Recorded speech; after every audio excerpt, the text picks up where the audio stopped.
Ewan ko, mahilig sila sa gano'n, no? Kapag may mga mainit na issues na pinupukol sa Malacanang ngayon. Mga kababayan, buong tapang po na harapin ni Senator Bato kung sakaling siya ay ipaaresto ni Marcos Jr. Naku po, yan po yung ating pakaabangan, mga kababayan po natin.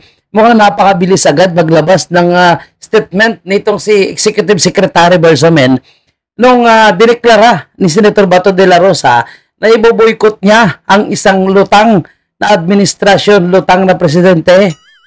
Kaya ngayon, mga kababayan, mukhang ipaparesto siya ng lutang na gobyerno dahil sa kanyang pag-aabandona sa kanyang suna. Kasi alam niyo, mga kababayan po natin, no? Malaking kahihiyan kasi na imagine mo, ang senador ng Pilipinas ay hindi sisipot sa iyong suna. Insulto yan para sa isang lutang na presidente. Kaya para kay Senator Bato, I will cross the bridge when the bridge is constructed. Paayos muna sa DPWH yung bridge bago ako tatawid. Oh, may pabiro pa ha. Pero siyempre, wag na natin patagalin yan, mga kababayan po natin. Pakinggan natin itong interview ni Senator Bato at kung paano niya sagutin ang mga katanungan ng mainstream media sa kanya patungkol po sa posibleng pagpaparesto sa kanya. Sige lang, wala man akong problema dyan. Gawin nila, gawin na. Anong gusto nilang gawin? Go ahead.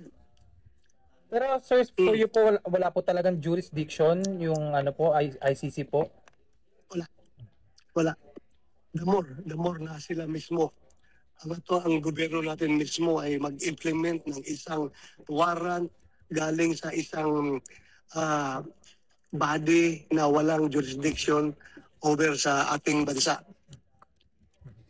Pero sir, Dun sa statement ni Secretary Lucas Bersamin, sabi niya, bibigyan daw po kayo ng same treatment na binigay like po kay dating Pangulong Rodrigo Duterte. If they want to commit this mistake again, then go ahead, they can do that. Iyon, magandang challenge yan, mga kababayan natin. Tingnan natin, no? And syempre, yung mga kababayan nating Pilipino, no? Ang sinasabi lagi ng gobyernong lutang na ito ni Marcos Jr., no? Nakakahiya daw sa mga kababayan natin na sinisiraan daw yung isang Lisa Araneta Marcos, no? Nakakahiya daw na kapwa Pilipino ay sinisiraan ng First Lady.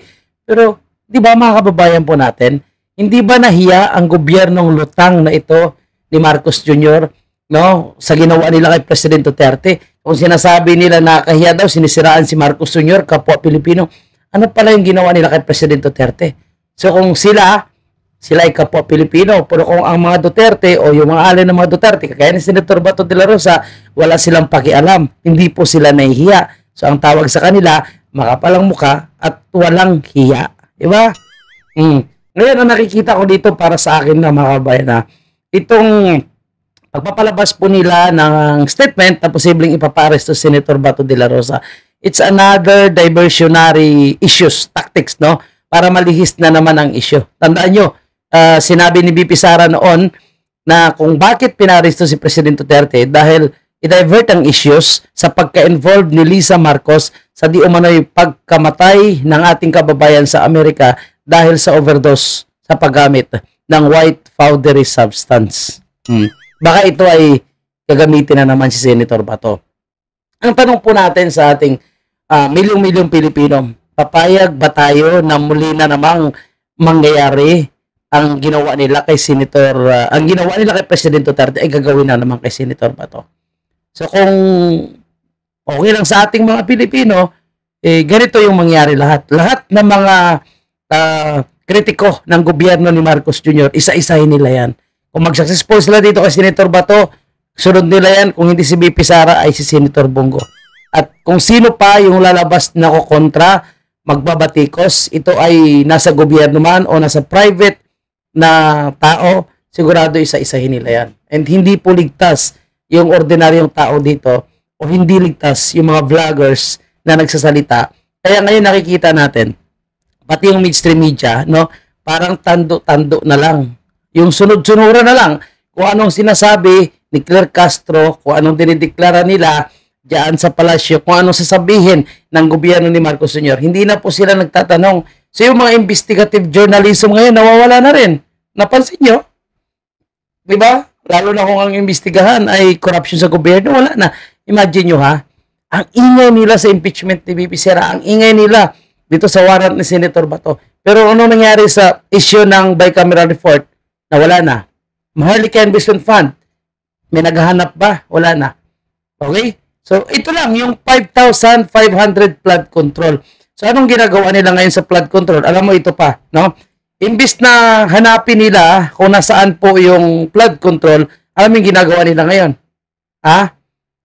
Sinisisi po nila ngayon yung Dolomite Beach dahil daw po sa pagbabaka ng Kamaynilaan dahil sa Dolomite Beach. Diba?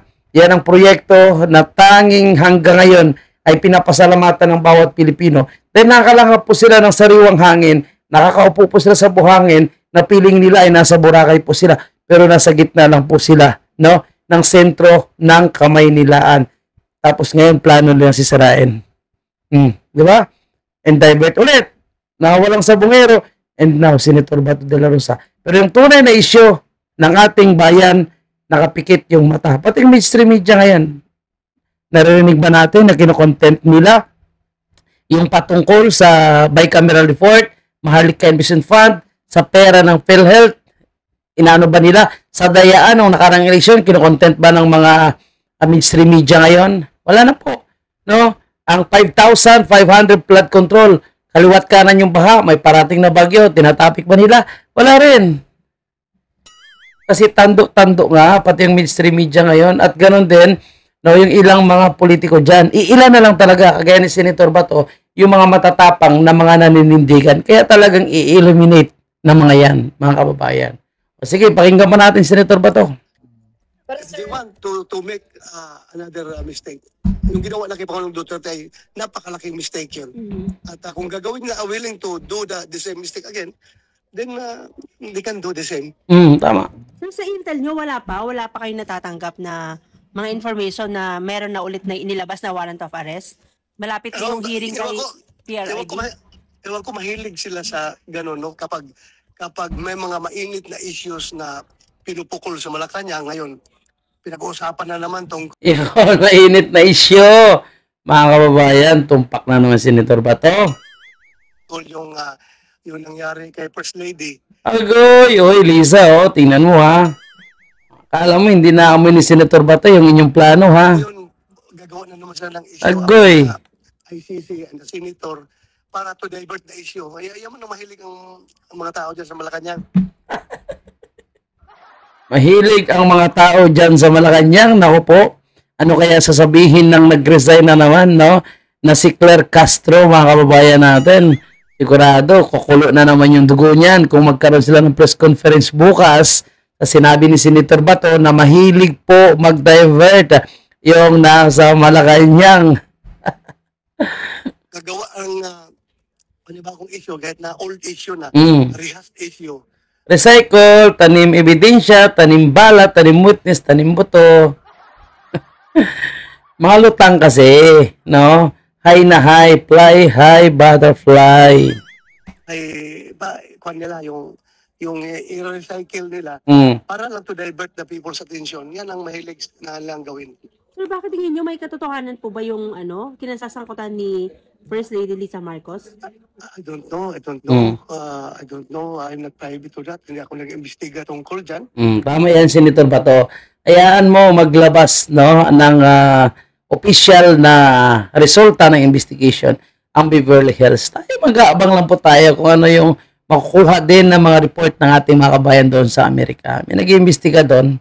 Iwasan na yan ni Senator Bato. Tanungin na lang ninyo yung Beverly Hills Police Department. Yan. Pero tingin nyo sir, pagtatakip lang ito doon sa issue nyo ng warrant of arrest sa issue kay First Lady? Yes, kasi Yan, tugma talaga mga kababayan. Tama naman yan, kahit ako yan ang sinasabi ko eh. No? Kahit yung mga kababayan natin, alam naman na ito ay may mga diversionary tactics lamang. Kasi timing ha, nung simula nung pinaresto nila si President Duterte, nanahimik sila sa issue kay Senator Bato. Ang nag-ingay dyan, si konti-konti lang, konti-konti ang utak ba? O ngayon si Bersamin na naman. Galing mismo kay Bersamin.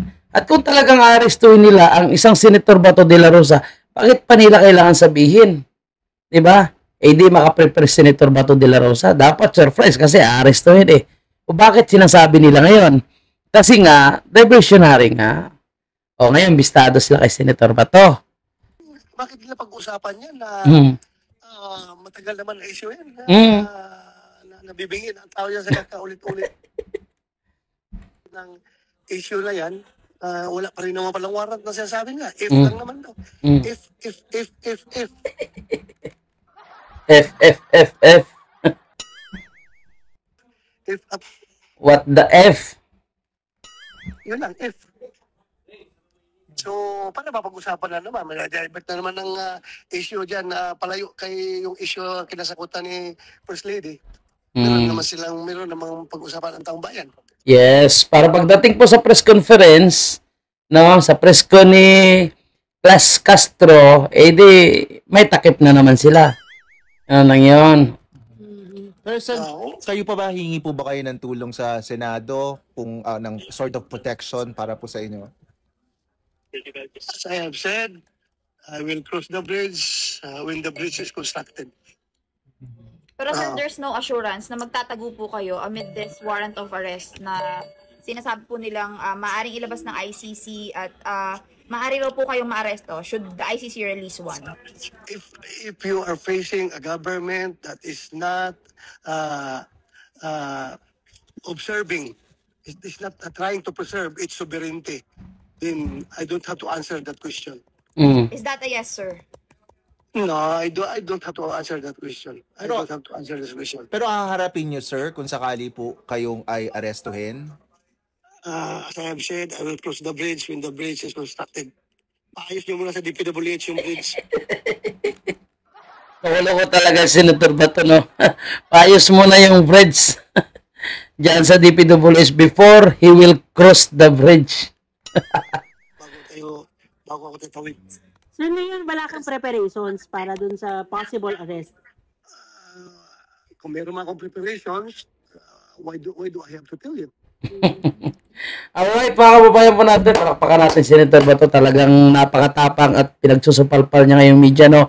Pati yung preparation ni Senator Bato para sa posibleng pag-aresto sa kanya, tinatanong pa nila mga kababayan po natin. Siyempre, di talaga sabihin ni Senator Bato yan. At alam naman natin, kagawan lang ito ng lutang na administrasyon kasi gusto lang nila i-divert yung issue. And of course, gusto nilang takutin itong Senator Bato de la Rosa. Pero ang ginagawa nilang ito, mga kababayan po natin, lalo na naman nilang ginagalit ang taong bayan sa kanilang mga masasamang plano. Dito po sa mga kritiko nila, lalo nilang pinapatunayan na sila po ay mga diktador, no? Pero ayaw nila magdeklara ng opisyal na diktador sa ating bansa. Pero yung ginagawa nila ngayon, di ba? Ayaw mo punta ng zona, tatakutin ka. Di ba? May issue sa kanyang asawa o tatakutin nila yung mga kalaban nila. Wow, sana all talaga, mga kababayan po natin. Pero nakikita ko dito talagang palaban itong Senator Bato de la Rosa. And para sa akin lang ha, hindi ito magpapahuli ng buhay itong Senator Bato de la Rosa. Kaya hantingin siya ni Torre. Kaya anong mangyari dito? Bato versus Torre. Tingnan natin kung sino talagang mas matigas sa diwata at ang bato. Yun lang muna yung ating update. Maraming salamat. And of course, bukas po yung ating comment section para sa inyong mga komento at opinion, mga kababayan. Maraming salamat.